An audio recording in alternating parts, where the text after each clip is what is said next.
5-ші жүктілігім жайлы қалай білдім? Желтоқсан айында бас алмай жұмыс істедім.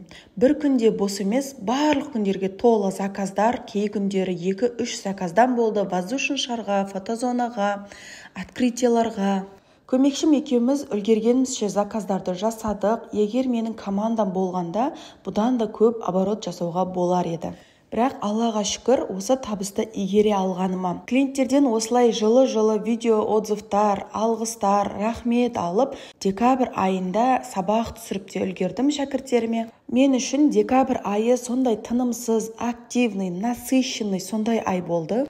Заказдарымнан бөлек балаларыма да уақыт бөліп үлгердім, қыдыртып, ойнатып, қалаған нәрселерін әперіп. Сол айдың өзінде бір емес 2 қонақ күтіп, гәбімді өткізіп, жаңа жылға аз-ақ күн қалғанда мен өзімді нашар сезіне бастадым. Жүрегім айни бастады, ештеңке жақпай, нервіштетіп. Бірақ мен ауырғанымды мән бермей, ары-қарай жұмысымды жасай бердім, заказдарым көп деген сияқты.